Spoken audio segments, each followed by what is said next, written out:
जय हिंद बच्चों, आपके अपने चैनल एससीसी क्लासेस में आपका स्वागत है। तो आज का सेशन बहुत ही जबरदस्त और शानदार टॉपिक पे होने वाला है, क्योंकि आज का जो टॉपिक है हिंदी व्याकरण का बहुत ही अत्यंत ही महत्वपूर्ण चैप्टर है, जिससे इस बार बिहार बोर्ड के एग्जाम में आपके 10th क्लास या 12th क्लास का नियर अबाउट 7 से 8 मार्क्स इससे आने वाले हैं। 7 से 8 मार्क्स इस चैप्टर से क्वेश्चन उठने वाला है, जो आपके लिए काफी इंपॉर्टेंट होने वाला है। और इसका ये काफी ऐसे आप लोग को बहुत हार्ड लगता है, लेकिन है बिल्कुल आसान। और इसका ट्रिक जानेंगे हम लोग, बहुत शॉर्ट ट्रिक जानेंगे, इतना बेहतरीन ट्रिक जानेंगे कि देखते ही आप क्वेश्चन को बना देंगे, ये गारंटी है। यदि आपको विश्वास न हो तो पूरा वीडियो को जबरदस्त तरीके से देख लीजिए, और यदि पसंद आ जाएगा तो लाइक कर दीजिएगा और दोस्तों में भी शेयर कर दीजिएगा, ताकि वो भी इसका लाभ उठा सकें। तो बहुत शॉर्ट ट्रिक से बहुत छोटा वीडियो लेकर आए हैं, ताकि आपको बोरिंग भी फील ना हो और मजा भी आ जाए और सब कुछ सीख भी लीजिए। तो आइए शुरू करते हैं फटाफट और देखते हैं। इसलिए आप शेयर पे लगा दीजिए और बने रहिए मेरे साथ। तो देखिए क्या है, पहला जो हम लोग का जो टॉपिक है ये हिंदी व्याकरण का समास है, जो काफी इंपोर्टेंट होता है। तो समास का छोटी सी डिफिनीशन जान लीजिए। ऐसे डिफिनीशन का कोई काम हम है नहीं, हमको तो सिर्फ ये वर्ड आएगा और बोलेंगे कि ये कौन सा समास है, उसी को पकड़ना होगा। लेकिन यहाँ पे समझ लीजिए कि समास किसे कहते हैं। तो समास का डिफिनीशन जान लीजिए, दो या दो से अधिक शब्दों के मिलने से बने शब्द को समास कहते हैं। यानी दो या दो से अधिक शब्द, यानी दो या दो से अधिक, कोई दो शब्द या दो से अधिक शब्द मिल करके जो वर्ड बनता है उसे समास कहते हैं। जैसे अगर बात करें हम लोग नव धन युवक, नव एक नया शब्द हो गया। नव मतलब नया, जैसे 9 वर्ष चल रहा है तो 9 वर्ष की आप सभी को हार्दिक शुभकामनाएं। आप लोग ऐसे ही अपना प्यार बनाए रखिए और फटाफट वीडियो को शेयर कीजिए। तो देखिए 9 वर्ष यानी 9 वर्ष भी कह दिया जाए, यहाँ पे 9 वर्ष ही पहले लिख देते हैं, 9 वर्ष। देखिए 9 धन वर्ष, वर्ष मतलब जो साल ईयर है, तो 9 क्या हो गया नया, वर्ष मतलब ईयर यानी साल, दो वर्ड मिलकर बन गया 9 वर्ष। 9 वर्ष, तो ये जो 9 वर्ष हो गया आपका क्या हो गया, एक समास हो गया। अब कौन समास है इसको हम लोग जानेंगे, इसके लिए आप समझेंगे 9 युवक मिलके, 9 और युवक मिलके बन गया 9 युवक, यानी नौजवान, यानी 9 युवक, जो नया युवक है, जो अभी जवान है, वो 9 युवक है। तो ये क्या हो गया, एक समास हो गया। कौन समास है इसके बारे में अभी हम बिल्कुल चर्चा नहीं कर रहे हैं, लेकिन समास क्या है, दो या दो से अधिक कोई भी वर्ड मिल करके एक नए शब्द का निर्माण कर देगा, उसे ही हम लोग समास कहते हैं। तो हम लोग समास को समझ लिए। अब समास के प्रकार को देखते हैं। तो समास के 6 प्रकार होते हैं, ध्यान से समझिएगा। समास के 6 प्रकार होते हैं। कौन कौन, अव्ययी भाव समास, तत्पुरुष समास, कर्मधारय समास, द्विगु समास, द्वंद्व समास और बहुव्रीहि समास। देखिए बात समझिए आप लोग थोड़ी सी। ये जो समास है अव्ययी भाव समास, इसके डिफिनीशन से कोई लेना देना है नहीं, फिर भी हम लोग डिफिनीशन के साथ ट्रिक समझते चलेंगे। तो देखिए अव्ययी भाव समास किसे कहते हैं, तो जिसका प्रथम पद प्रधान हो और दूसरा पद कोई अव्यय हो, उसे कहते हैं अव्ययी भाव समास। या इसके ट्रिक की बात करें तो जिसके शब्द के आगे कोई उपसर्ग लगा हो, कोई उपसर्ग लगा हो, वही कहलाता अव्ययी भाव समास। तो देखिए बात समझिए, अगर उपसर्ग आप नहीं पढ़े हैं तो डिस्क्रिप्शन में लिंक मिलेगा, उसको तुरंत आप उपसर्ग देख लीजिए, ताकि आपको उससे भी 4 नंबर का क्वेश्चन आपका क्लियर हो जाएगा। तो 8 4 12 नंबर क्वेश्चन यहाँ से 2 वीडियो से आपको 8 4 12 नंबर मिलने वाला है। इसीलिए कह रहे डिस्क्रिप्शन में लिंक है, फटाक से देख लीजिए। तो देखिए अव्ययी भाव समास में परोपकार यानी परधन उपकार, परधन उपकार बन गया परोपकार। ये पर क्या हो गया, एक उपसर्ग है, पर क्या है, उपसर्ग है। तो ये क्या हो गया, परोपकार। अव्ययी भाव समास, जिसके आगे उपसर्ग लगा रहेगा उसे ही कहते हैं अव्ययी भाव समास। आशा करते हैं आप लोग समझ रहे होंगे। आजीवन, आधन जीवन, आ उपसर्ग लग गया। यथा रूप यानी दूसरे के रूप के अनुसार, रूप के अनुसार, यथा रूप मतलब रूप के अनुसार, यानी यथा और रूप। यथा क्या हो गया, उपसर्ग हो गया। प्रतिकूल, प्रति क्या हो गया, उपसर्ग। प्रत्यक्ष, प्र क्या हो गया, उपसर्ग हो गया। प्रतिदिन, प्रतिकूल, प्रत्यक्ष, ये सब क्या हो जाएगा, अव्ययी भाव समास। आप लोग अव्ययी भाव समास आएगा तो आप बचा लीजिएगा, जिसके आगे कोई ना कोई उपसर्ग लगा रहेगा उसे ही कहेंगे अव्ययी भाव समास। आशा करें आप लोग समझ तो गए।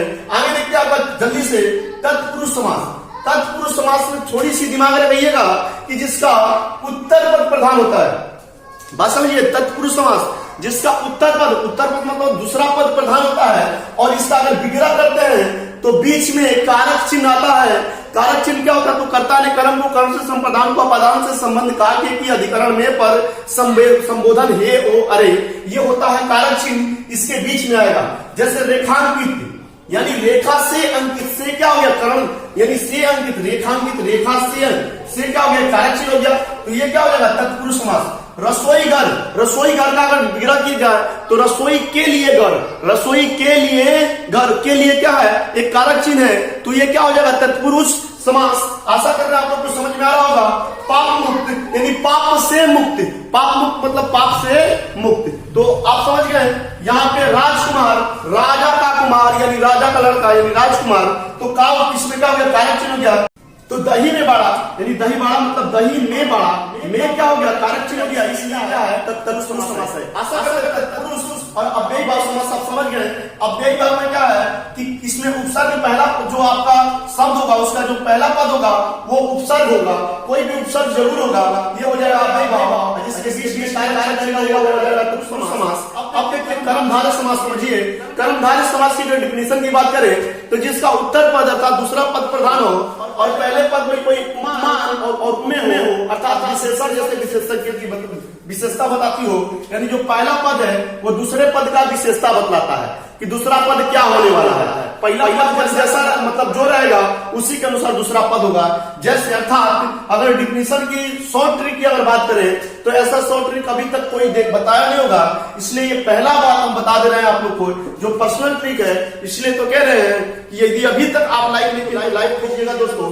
आगे समझिए कर्मधारय समास, कर्म को धारण करने वाला, कर्मधार यानी कर्म का धारण करने वाला, जिसका नाम कर्म के अनुसार पड़ा हो उसे कहेंगे हम लोग कर्मधारय समास। जैसे नव युवक यानी जो नया युवक है, नव यानी जो नौजवान है उसी को नव युवक कहेंगे। तो इसके नव के अनुसार नया जो अनुसार इसका नाम पड़ गया इसलिए बन गए नव युवक। ये क्या हो जाएगा कर्मधारय समास। पीतांबर जिसका पीला हो अंबर अर्थात जिसका पीला वस्त्र हो उसे कहेंगे हम लोग पीतांबर।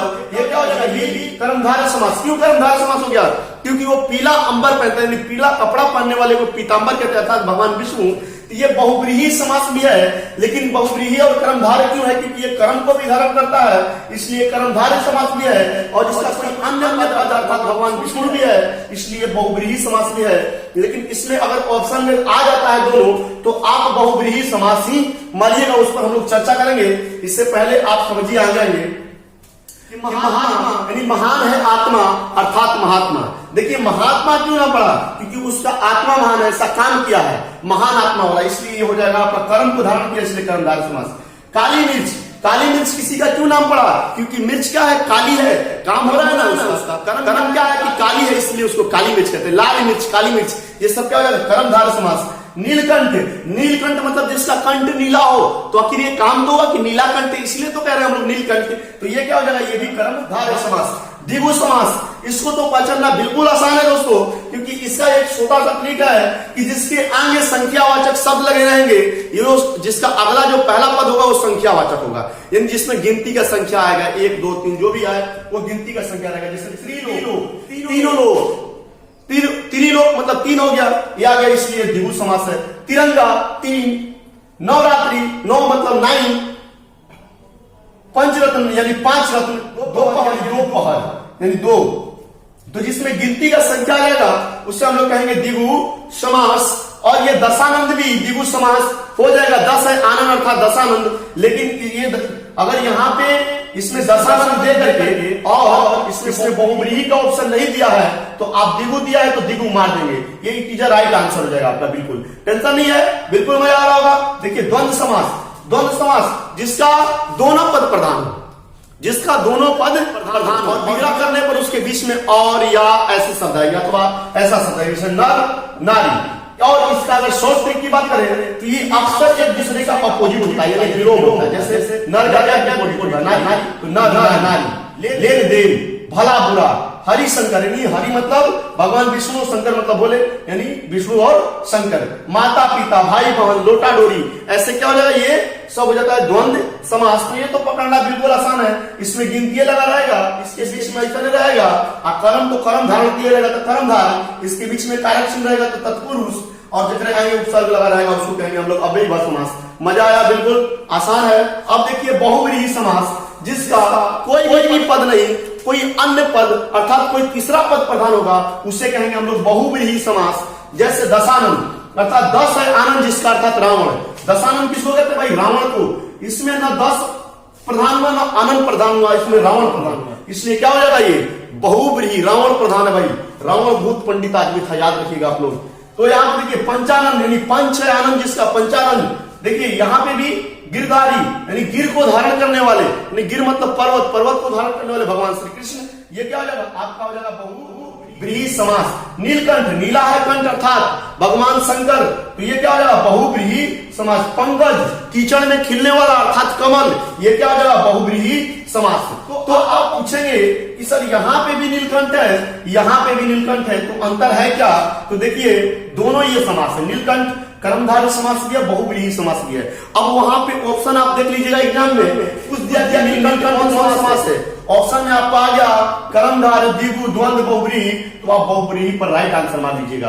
यदि फिर पूछ दिया कि नीलकंठ कौन समास है, इस बार ऑप्शन दे दिया तत्पुरुष कर्मधारय द्विगु द्वंद्व, तो इस बार मारेंगे कर्मधारय समास की, बहुब्रीहि नहीं दिया है। यदि बहुब्रीहि दे दिया, अगर वो द्विगु द्विगु भी है या कर्मधारय भी है, तो उसको बहुब्रीहि हम लोगों को मारना, यानी बहुब्रीहि को यहाँ पे महत्वता दिया जाता है। समझ रहे ना बात? और एक बात याद रखिएगा, ये अक्सर आता है क्रम में अव्ययीभाव समास में कि कोई शब्द के बाद वही शब्द दोहराया जाता है, तो वो भी कर्मधारय समास होता है। इसको भी याद रखिए, जिससे धीरे धीरे धीरे, ये क्या हो जाएगा अव्ययीभाव समास। जैसे दो वर्ड दोहरा दिया गया, इसलिए भी अव्ययीभाव समास होता है। तो आशा करते हैं मजा आया होगा, समझ में आया होगा।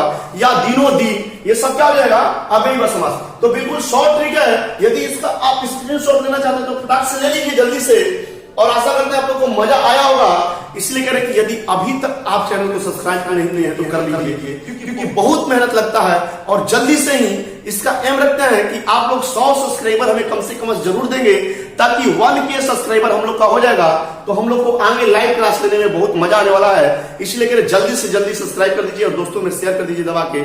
जय हिंद दोस्तों, फिर मिलते हैं नेक्स्ट वीडियो।